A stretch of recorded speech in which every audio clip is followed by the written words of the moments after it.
Pecadores nas mãos de um Deus irado. Mensagem pregada por Jonathan Edwards no dia 8 de julho de 1741, nos Estados Unidos da América. Pecadores nas mãos de um Deus irado. Este é o tema da mensagem. Deuteronômio capítulo 32, verso 35 diz: A mim me pertence a vingança, a retribuição, a seu tempo, quando resvalar o seu pé, porque o dia da sua calamidade está próximo, e o seu destino se apressa em chegar. A seu tempo, quando resvalar o seu pé. Deuteronômio capítulo 32, versículo 35. Nesse versículo, os ímpios e incrédulos israelitas, que eram o povo visível de Deus e que viviam debaixo de sua graça, são ameaçados com a vingança do Senhor. Apesar de todas as obras maravilhosas que Deus operara em favor deste povo, este permanecia sem juízo e destituído de entendimento, como está escrito no versículo 28. E mesmo sob todos os cuidados do céu, produziram fruto amargo e venenoso, conforme verificamos nos dois versículos anteriores. A declaração que escolhi para meu texto, a seu tempo, quando resvalar o seu pé, parece subentender as seguintes questões relativas à punição e destruição que aqueles ímpios israelitas estavam sujeitos a sofrer. Primeiro, que eles estavam sempre expostos à destruição. Assim como está sujeito a cair todo aquele que se coloca de pé ou anda por lugares escorregadios, a maneira como serão destruídos vem aí representada pelo deslize de seus pés. A mesma citação encontramos no Salmo 73, versos 18 e 19. Tu certamente os pões em lugares escorregadios e os fazes cair na destruição. Segundo, faz supor também que estavam sempre sujeitos a uma súbita, inesperada destruição, à semelhança daquele que anda por lugares escorregadios e a qualquer instante pode cair. O ímpio não consegue prever-se, no momento ficará de pé, ou se em seguida cairá. Quando cai, cai subitamente, sem aviso, como está escrito também no Salmo 73, 18, 19. Tu certamente os pões em lugares escorregadios e os fazes cair na destruição, como ficam de súbito assolados, totalmente aniquilados de terror.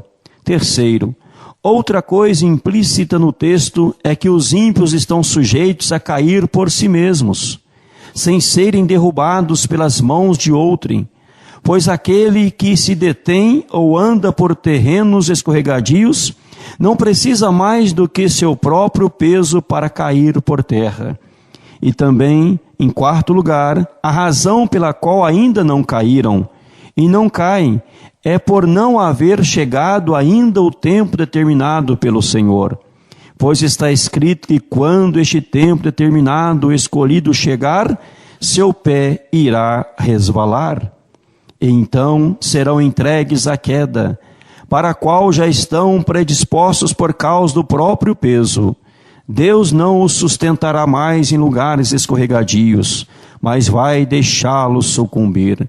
Então, neste exato momento, cairão em destruição, à semelhança daqueles que transitam em terrenos escorregadios, à beira de precipícios, e não conseguem se manter de pé sozinhos, caindo imediatamente e se perdendo ao serem abandonados.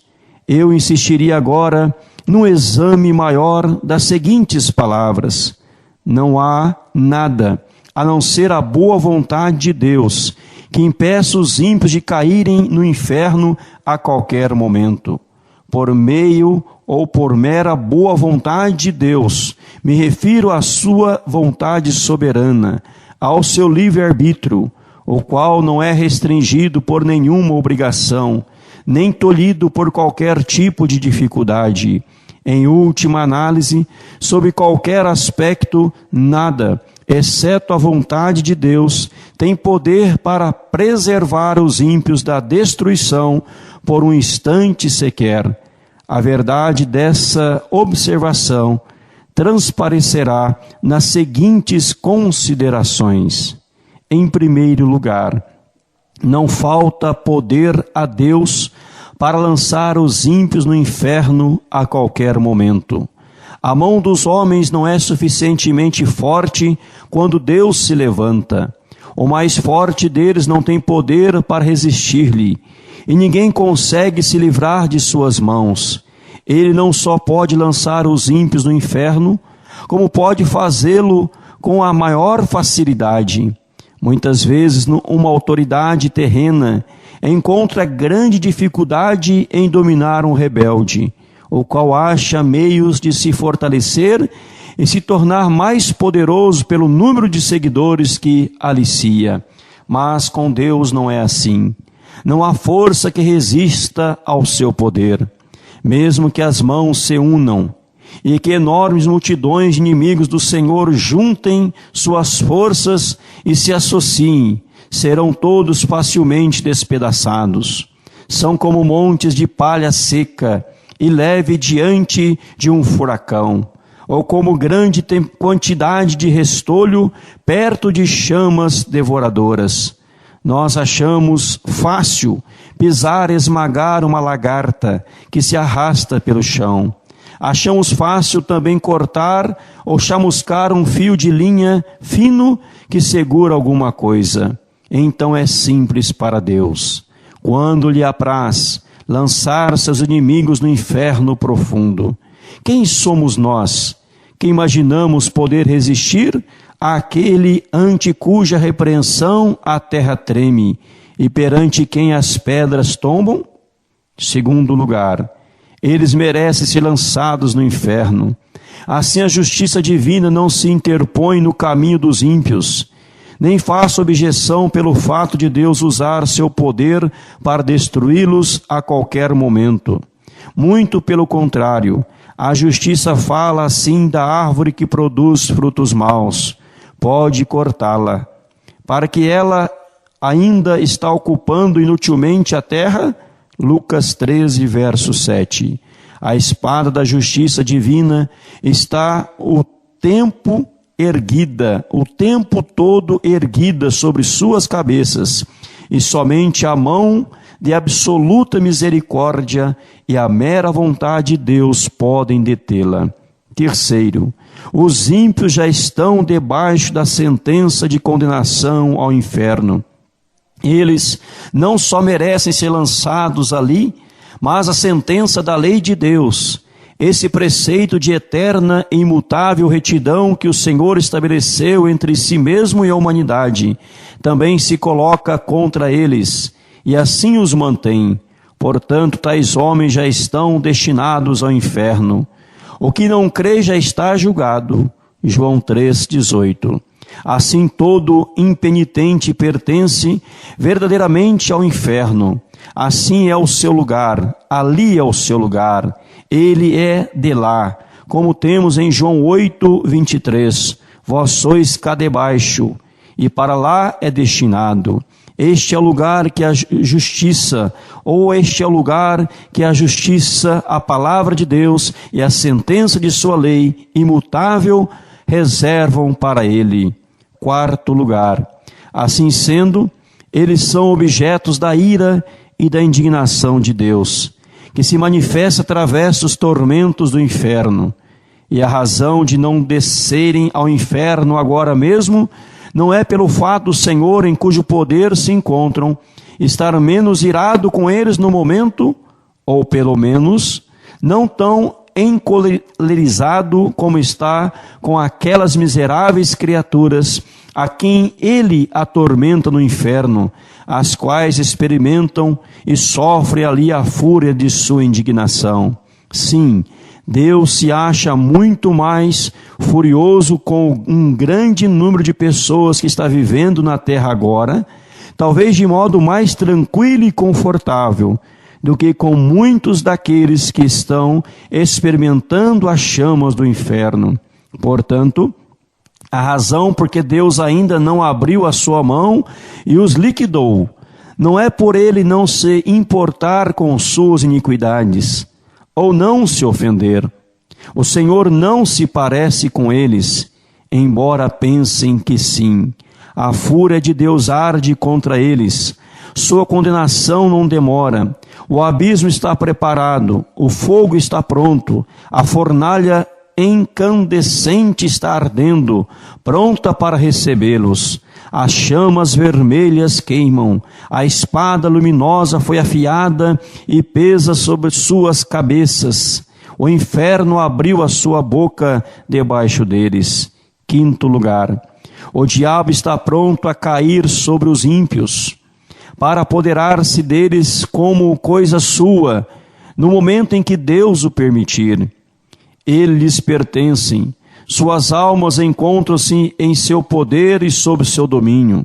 As Escrituras os apresentam como propriedade de Satanás, Lucas 11, 21.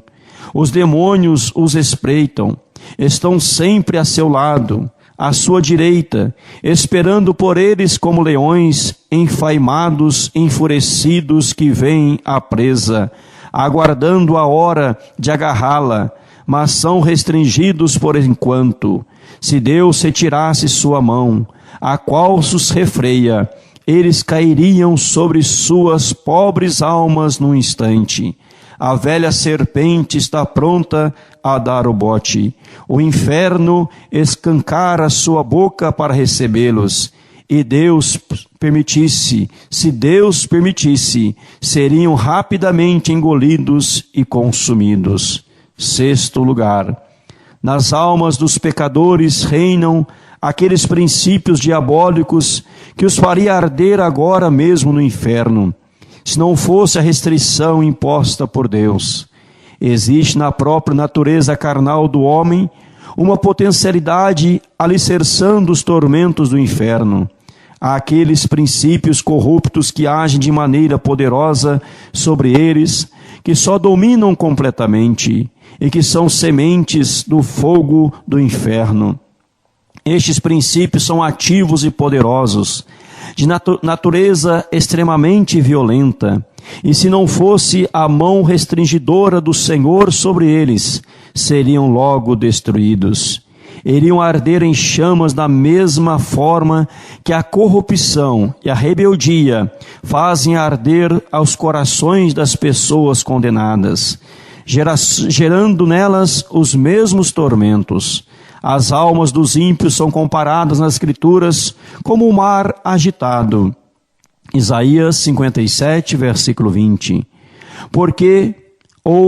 Por enquanto Deus controla as iniquidades deles pelo seu imenso poder, como faz com as ondas enfurecidas do mar, dizendo: virão até aqui, mas não prosseguirão. Mas se Deus retirasse deles seu poder refreador, seriam todos tragados por elas. O pecado é a ruína e a miséria da alma. Ele é destrutivo pela própria natureza. E se Deus o deixasse sem controle, não seria preciso mais nada para tornar as almas humanas absolutamente miseráveis. A corrupção no coração do homem é algo cheio de fúria incontrolável e sem freio. Enquanto os pecadores viverem aqui, essa fúria será como fogo reprimido pelas restrições divinas, ao passo que, se fosse liberada, incendiaria o curso natural da vida. E como o coração é um poço de pecado, esse mesmo pecado iria imediatamente transformar a alma num forno incandescente, ou numa fornalha de fogo e enxofre, caso não fosse restringido.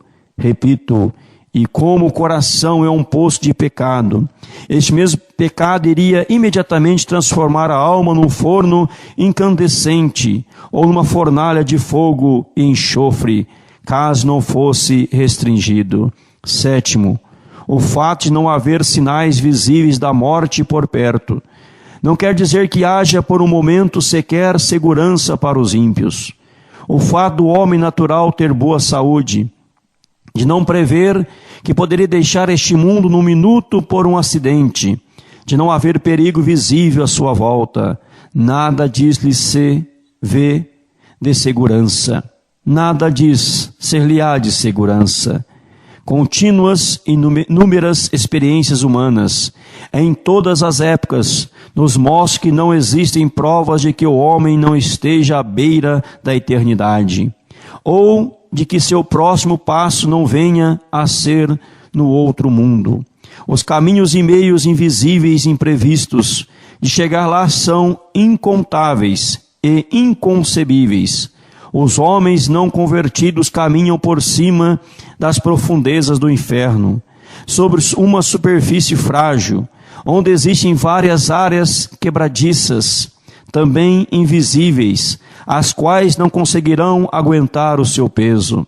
As flechas da morte voam ao meio-dia sem serem vistas. O olhar mais atento não pode distingui-las.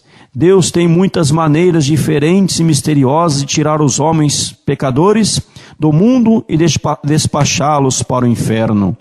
Não há nada que faça crer que o Senhor precisa de ajuda de um milagre, ou que necessite desviar do curso natural de sua providência para destruir qualquer pecador a qualquer momento.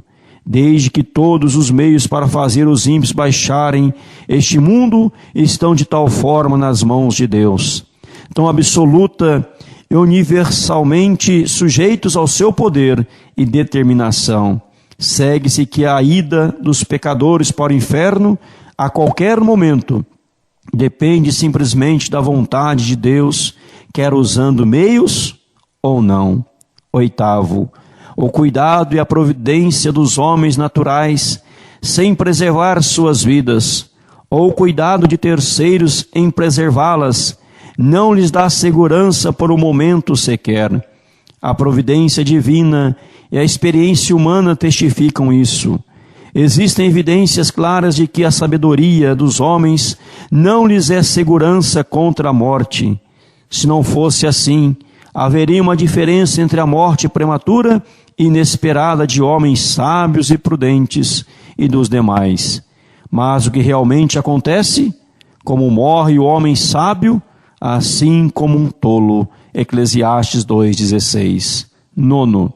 Todo o esforço e a artimanha dos ímpios para escaparem do inferno não os livra do mesmo, nem por um momento, pois continuam a rejeitar a Cristo e, portanto, permanecem ímpios.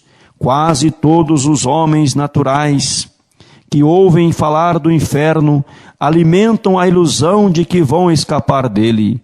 Quanto à sua própria segurança, confiam em si mesmos, vangloriam-se de que fizeram, do que estão fazendo ou do que pretendem fazer. Cada um traça seu próprio plano. Pensa em evitar a condenação e se vangloria e que irá tramar tão bem todas as coisas que seu esquema, ou por seu esquema, com certeza não falhará. Na verdade, eles ouvem dizer que poucos se salvam e que a maior parte dos homens que já morreram foram para o inferno. Mas cada um deles se imagina capaz de planejar melhor a própria fuga do que os outros puderam fazer. Dentro de si mesmos, dizem que não pretendem ir para este lugar de tormento e que pretendem tomar todo o cuidado necessário, esquematizando as coisas de tal forma ao terem possibilidade de falhar. Mas os insensatos filhos dos homens iludem-se miseravelmente quanto a seus próprios planos. A confiança que depositam na própria força e sabedoria é o mesmo que confiar na fragilidade de uma sombra. A maior parte daqueles que antes viveram debaixo da dispensação da graça e agora estão mortos, sem dúvida alguma foram para o inferno.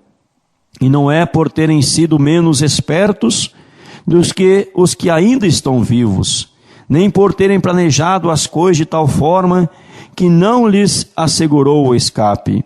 Se pudéssemos falar com eles, um a um, e perguntar-lhes se, quando vivos, esperavam ser vítimas de tamanha miséria, sem dúvida ouviríamos todos dizer: não, eu nunca pensei em vir para cá. Eu tinha esquematizado as coisas de maneira bem diferente. Pensei que iria conseguir algo melhor para mim, que meu plano era adequado. Pensei em me precaver melhor, mas tudo aconteceu de maneira tão repentina. Não esperava por isso naquele momento, naquela época, e nem daquela maneira, mas tudo veio como um ladrão. A morte foi mais esperta que eu. A ira de Deus foi rápida demais para mim. Ó, maldita insensatez! Eu me gabava e me deleitava em sonhos vãos quanto ao que faria no futuro. E justamente quando eu mais falava de paz e segurança, me sobreveio uma súbita destruição. 10º, Deus não se sujeita a nenhuma obrigação, nem a nenhuma promessa de manter o homem natural fora do inferno por um momento sequer. Ele não fez absolutamente nenhuma promessa de vida eterna, ou de libertação, ou proteção da morte eterna, senão aquelas que estão contidas na aliança da graça, as promessas concedidas em Cristo, no qual todas as promessas são o sim e o amém.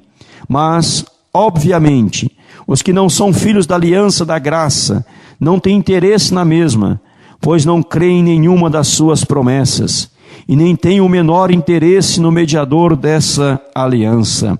Portanto, apesar de tudo que os homens possam imaginar ou pretender sobre promessas de salvação, devido às suas lutas pessoais e buscas incessantes, deixamos claro e manifesto que qualquer destes esforços ou orações que se façam em relação à religião será inútil, a não ser que creiam em Cristo, o Senhor.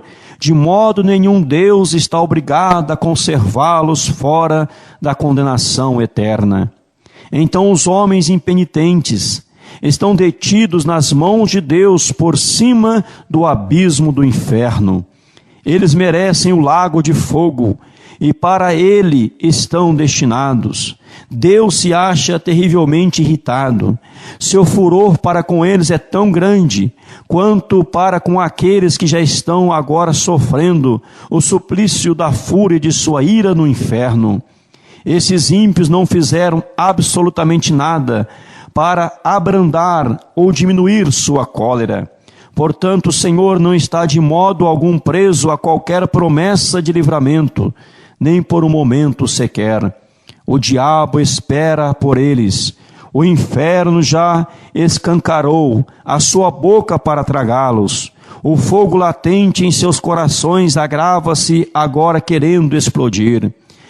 E como continuam sem o menor interesse no mediador, não existem meios ao alcance deles que lhes possa dar segurança. Em suma, eles não têm refúgio e nada onde se segurar. Os que os retêm a cada instante é a absoluta boa vontade divina e a clemência sem compromisso, sem obrigação de um Deus enraivecido. Aplicações desta verdade. Essa mensagem pode despertar as pessoas não convertidas para o significado do perigo que estão correndo. Isso que vocês escutaram é o caso de todo aquele que não está em Cristo. Este mundo de tormento, isto é, o lago de enxofre incandescente, está aberto debaixo de vossos pés. Ali se encontra o terrível abismo de chamas que ardem com a fúria de Deus, e o inferno com sua imensa boca escancarada. E vocês não têm onde se apoiarem, nem coisa alguma onde se segurarem. Não existe nada entre vocês e o inferno, senão o ar, e só o poder e o favor de Deus pode vos suster. Provavelmente vocês não têm consciência dessas coisas. Acham que vão conseguir se livrar do inferno. E não veem nisso tudo a mão de Deus. E olham as coisas ao seu redor, como o bom estado de vossa saúde física, os cuidados que tomam de vossas vidas, e os meios que usam para a vossa própria preservação. Mas essas coisas não representam nada. Se Deus retirasse sua mão, elas de nada valeriam para impedir-vos a queda. Elas valem tanto como a brisa tênue que tenta sustentar uma pessoa no ar. Vossas iniquidades vos fazem pesados como chumbo, pendentes para baixo, pressionados em direção ao inferno pelo próprio peso, e se Deus permitisse que caíssem, vocês afundariam imediatamente, desceriam com a maior rapidez e mergulhariam neste abismo sem fundo. Vossa saúde, vossos cuidados e prudência, vossos melhores planos, toda a vossa retidão, de nada valeriam para sustentar-vos e conservar-vos fora do inferno. Seria como tentar segurar uma avalanche de pedras com uma teia de aranha. Se não fosse a misericórdia de Deus, a terra não suportaria vocês num só momento, pois são uma carga para ela. A natureza geme por causa de vocês. A criação foi obrigada a se sujeitar à escravidão involuntariamente por causa da sua corrupção. Não é com prazer que o sol brilha sobre vocês, para que sua luz vos alumie, para pecarem e servirem a Satanás. A terra não produz de bom grado seus frutos, para satisfazer vossa luxúria, nem está disposta a servir de palco à exibição de vossas iniquidades. Não é voluntariamente que o ar alimenta vossos corpos, mantendo viva a chama dos vossos corpos, enquanto vocês gastam a vida servindo os inimigos de Deus. As coisas criadas por Deus são boas e foram feitas para o homem. Por meio delas servisse ao Senhor. Não é com prazer que prestam serviço a outros propósitos e gemem quando são ultrajadas ao servirem objetivos tão contrários à sua finalidade e natureza. E a própria terra vomitará vocês, se não fosse a mão soberana daquele a quem vocês tanto têm ofendido. Eis aí as nuvens negras da ira de Deus, pairando agora sobre vossas cabeças, carregadas por uma tempestade ameaçadora, cheia de trovões. Não fosse a mão restringidora do Senhor, elas arrebentariam imediatamente sobre vocês. A misericórdia soberana de Deus, por enquanto, refreia esse vento impetuoso. Do contrário, ele sobreviveria com fúria. Vossa destruição ocorreria repentinamente, e vocês seriam como palha dispersada pelo vento. A ira de Deus é como grandes águas represadas que crescem mais e mais, aumentam de volume, até que encontram uma saída. Quanto mais tempo a correnteza for reprimida, mais rápido e forte será o seu fluxo ao ser liberada. É verdade que até agora ainda não houve um julgamento por vossas obras más. A enchente da vingança de Deus encontra-se represada. Mas, por outro lado, vossa culpa cresce cada vez mais, e dia a dia vocês acumulam mais e mais ira contra si mesmos. As águas estão subindo continuamente, fazendo sua força aumentar mais e mais. Nada, a não ser a misericórdia de Deus, detém as águas, as quais não querem continuar represadas e forçam uma saída. Se Deus retirasse sua mão das comportas, elas se abririam imediatamente, o mar impetuoso da fúria e da ira de Deus iria se precipitar com furor inconcebível e cairia sobre vocês com poder onipotente.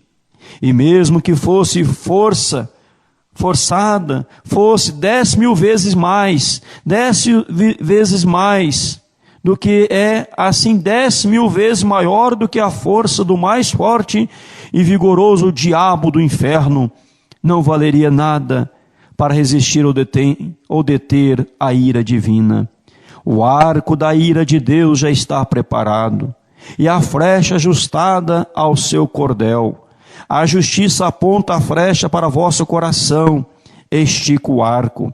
E nada senão a misericórdia de Deus, um Deus irado, que não se compromete e a nada se obriga, e impede que a flecha se embeba agora mesmo no vosso sangue.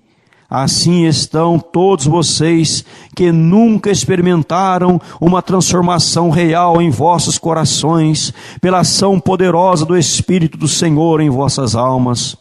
Todos vocês que não nasceram de novo, nem foram feitos novas criaturas, ressurgindo da morte e do pecado para um estado de luz e para uma vida nova, nunca experimentada antes. Por mais que vocês tenham modificado a conduta em muitas coisas, e tenham possuído simpatias religiosas, e até mantido uma forma pessoal de religião, com vossas famílias em particular, indo à casa do Senhor, sendo até severos quanto a isso, mesmo assim vocês estão nas mãos de um Deus irado.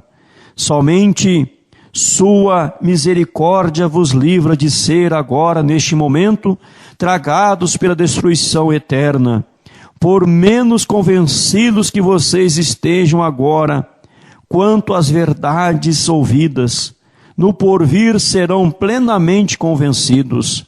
Aqueles que já se foram, e que estavam na mesma situação que a vossa, percebe que foi exatamente isso que lhes aconteceu, pois a destruição caiu de repente sobre muitos deles, quando menos esperavam, e quando mais afirmavam viver em paz e segurança.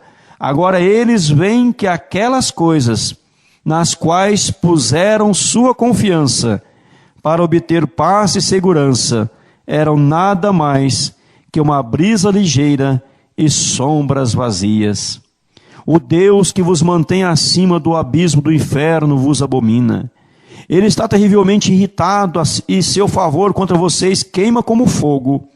Ele vê vocês como apenas dignos de serem lançados no fogo. E seus olhos são tão puros que não podem tolerar esta tal visão.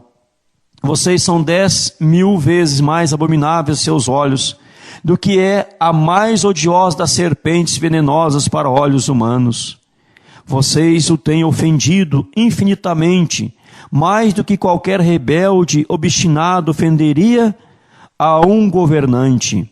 No entanto, nada, a não ser a sua mão, pode impedir-vos de cair no fogo a qualquer momento.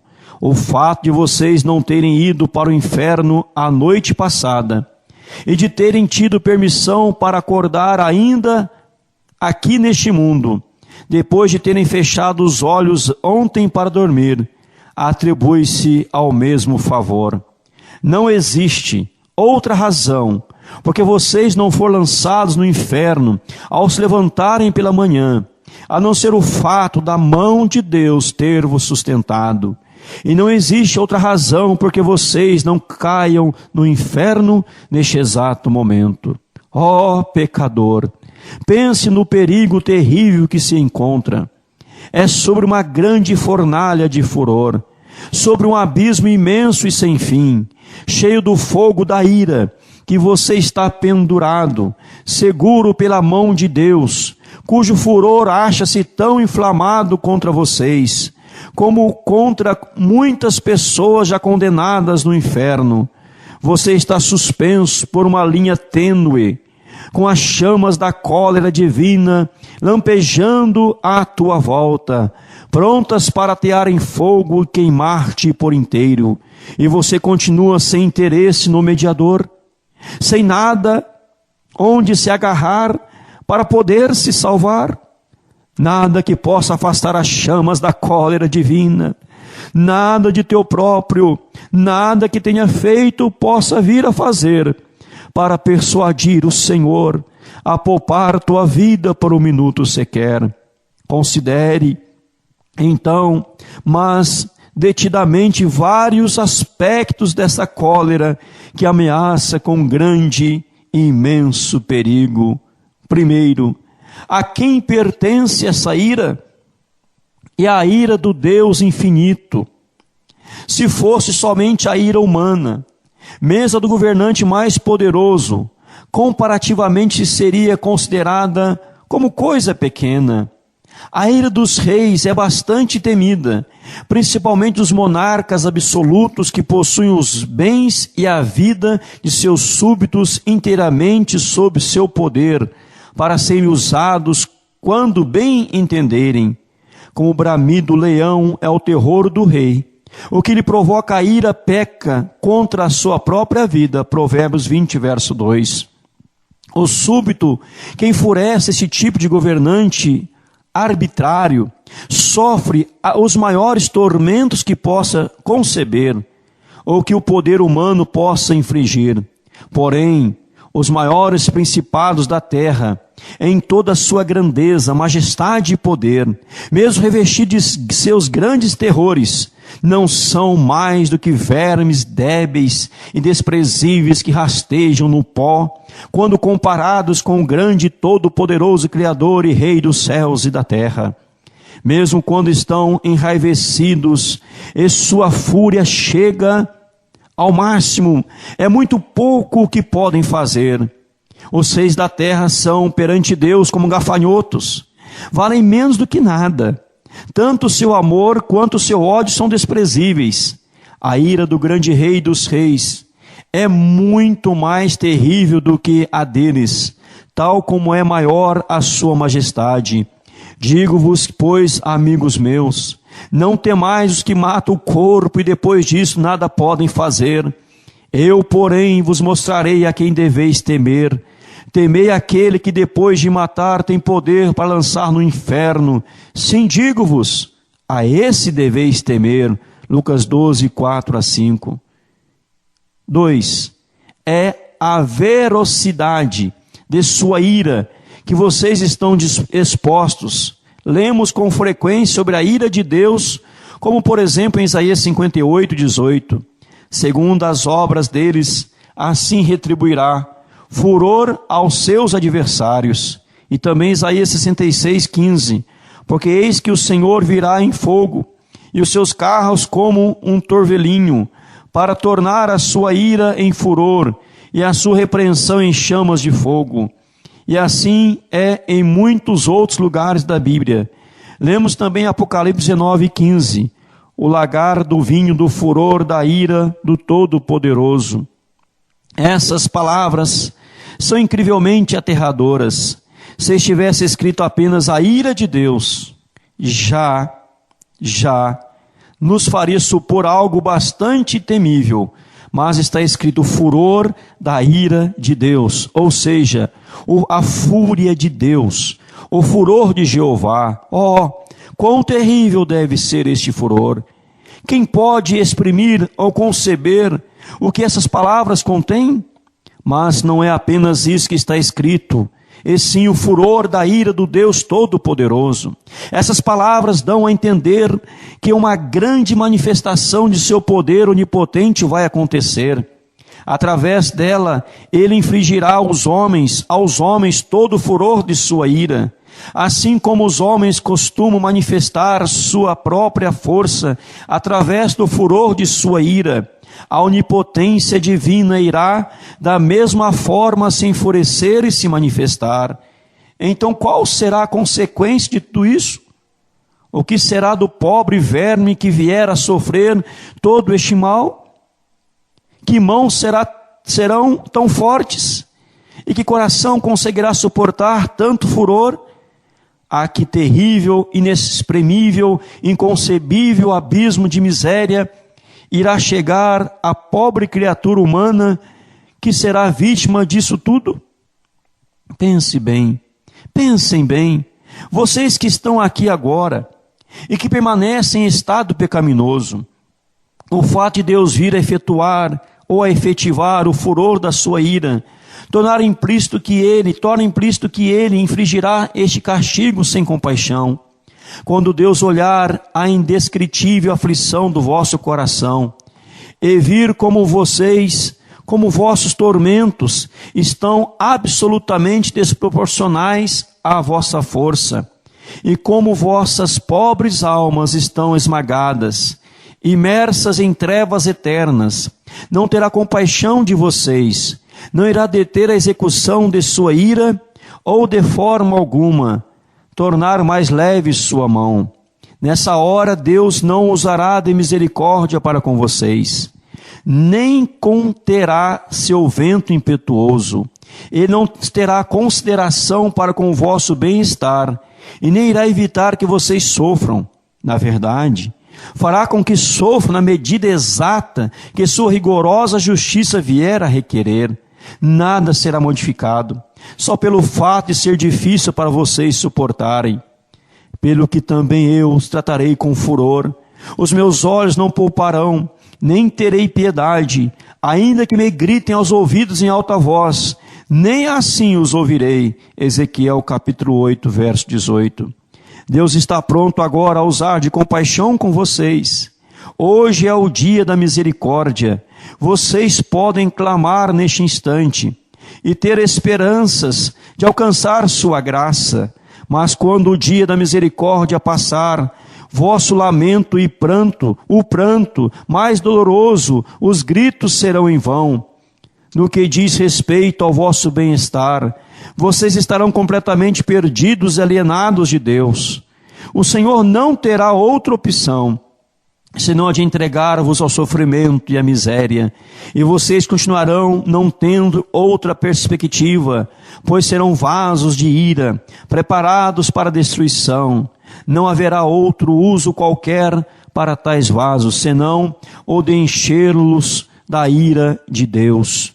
Quando clamarem ao Senhor, Ele estará tão longe de consolar-vos, que inclusive está escrito a este respeito, que Deus irá simplesmente rir e zombar de vocês. Provérbios 1, 25, 26.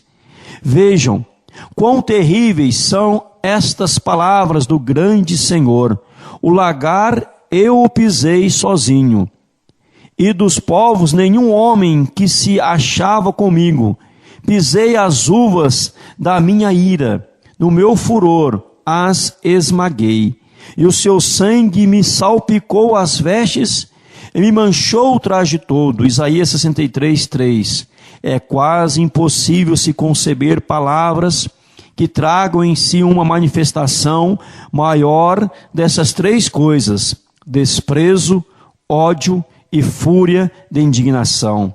Se clamarem a Deus por consolo, Ele estará longe de querer vir consolar-vos, ou de querer demonstrar-vos interesse ou favor.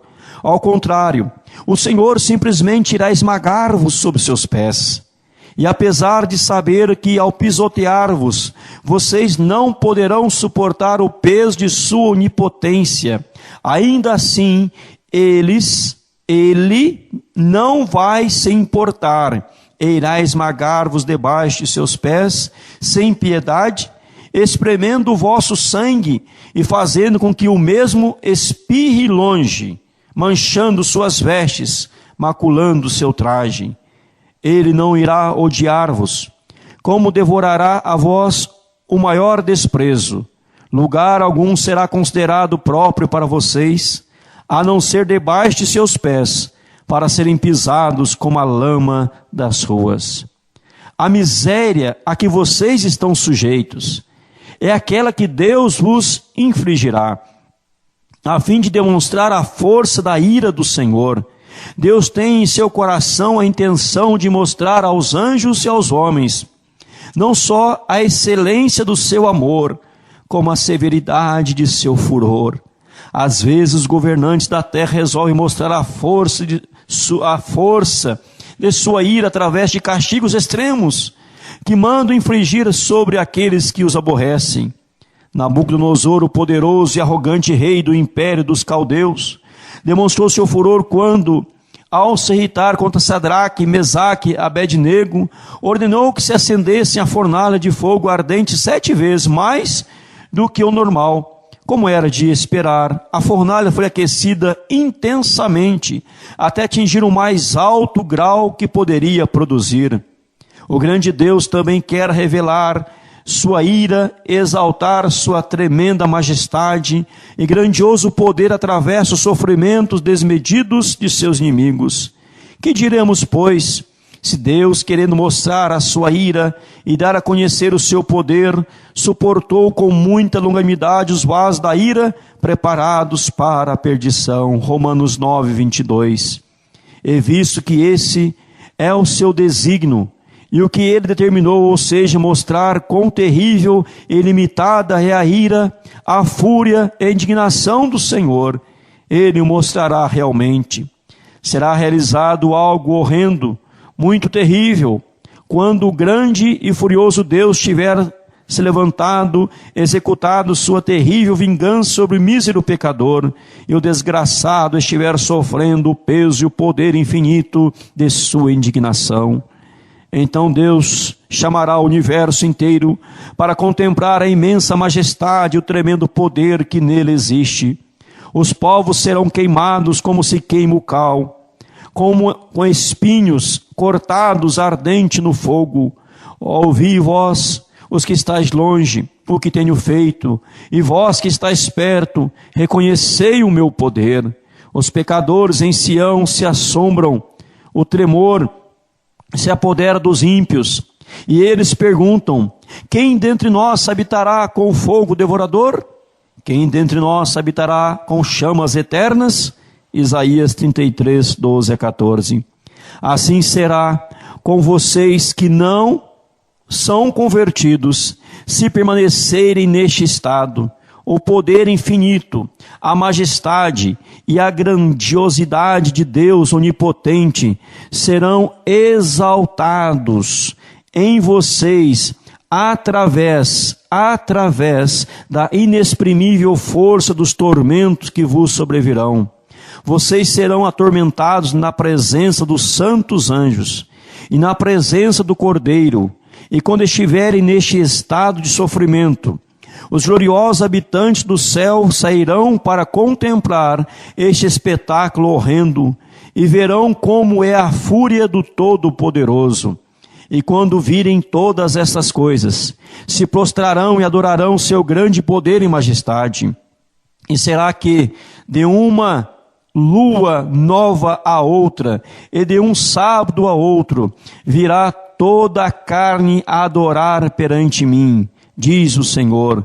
Eles sairão e verão os cadáveres dos homens que prevaricaram contra mim, porque o seu verme nunca morrerá, nem o seu fogo se apagará, e eles serão um horror para toda a carne.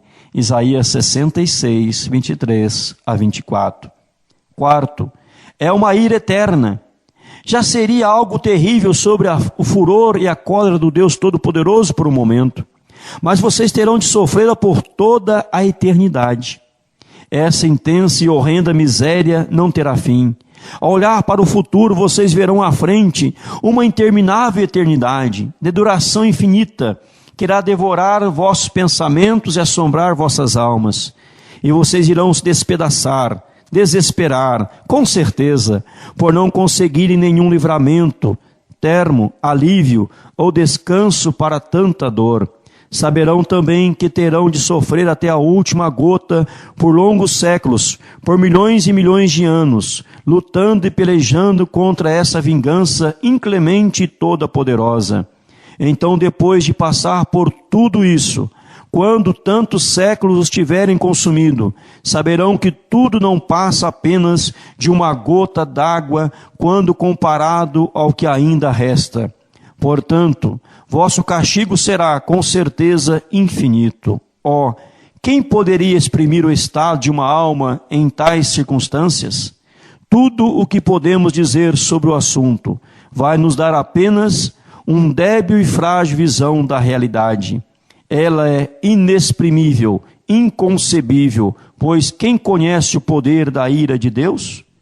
que horrendo é o estado daqueles que diariamente, a cada hora, se encontram em perigo de sofrer tamanha ira e infinita miséria. Mas esse é o caso sinistro de toda alma que ainda não nasceu de novo, por mais moral, austera, sóbria e religiosa que seja. Queira Deus, vocês pensassem em todas essas coisas, sejam jovens ou velhos. Há razões de sobra para acreditar que muitos daqueles que ouviram o Evangelho certamente estarão expostos a esse tormento por toda a eternidade. Não sabemos quem são eles, nem o que pensam. Pode ser que estejam tranquilos agora, escutando esta mensagem, sem se perturbarem muito, e que estejam até se gabando de que, no caso deles, conseguirão escapar. Se soubéssemos que dentre os nossos conhecidos existe uma pessoa, uma só, sujeita a sofrer tal tormento, como seria doloroso para nós encarar o assunto. Se conhecêssemos essa pessoa, sempre que a víssemos, uma tal visão seria terrível para nós.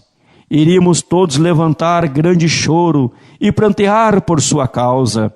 Mas, infelizmente, em vez de uma só pessoa, é provável que muitos se lembrem destas exortações somente no inferno.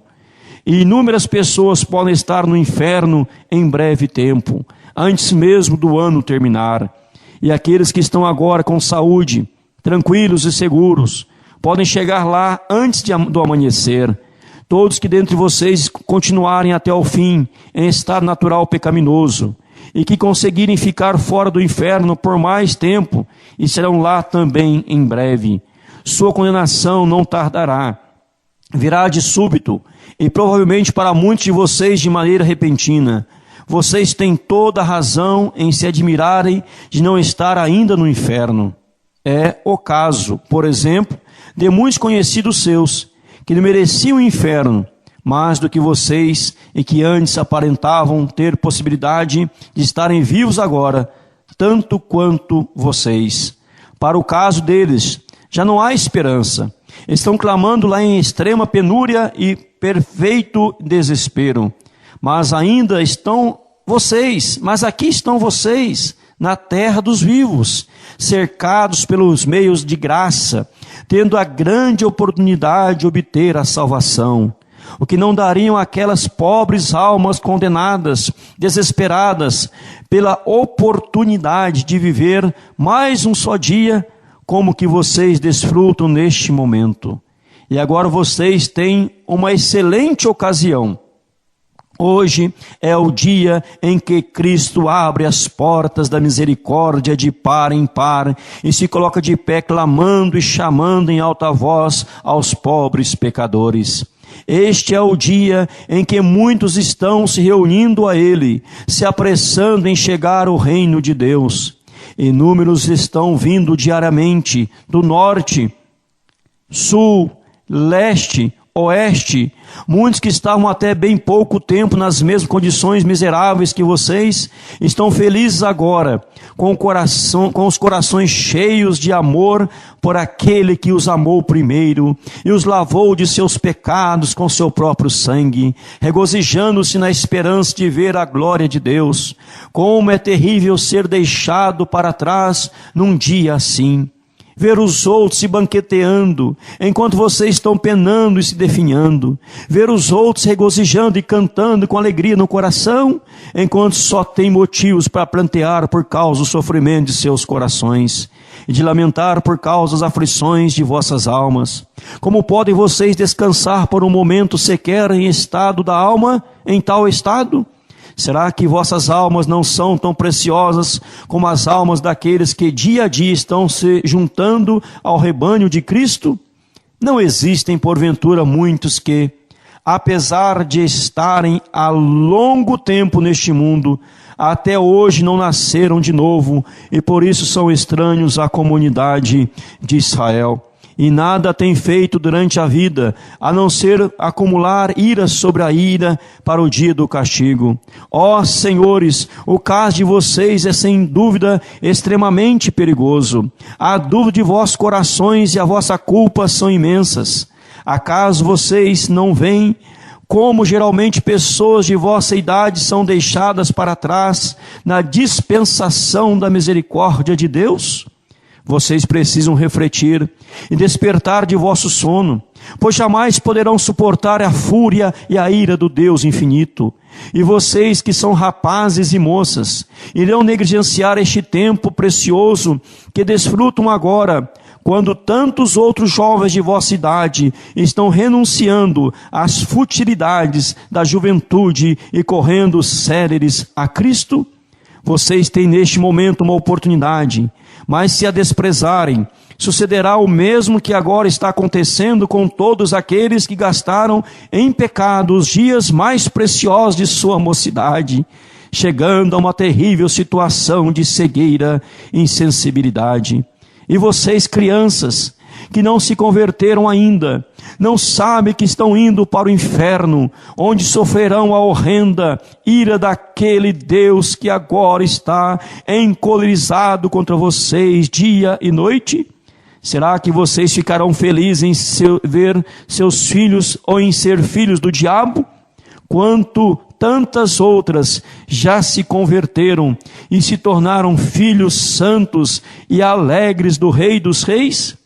Queira Deus, todos aqueles que ainda estão fora de Cristo, pendentes sobre o abismo do inferno, quer sejam senhoras e senhores idosos, ou pessoas de meia idade, quer jovens ou crianças, que possam dar ouvidos agora aos chamados da palavra e da providência de Deus. Este ano aceitável do Senhor, que é um dia de grandes misericórdias para alguns, sem dúvida será um dia de extremo castigo para outros. Quando negligenciam suas almas, os corações dos homens se endurecem e a sua culpa aumenta rapidamente.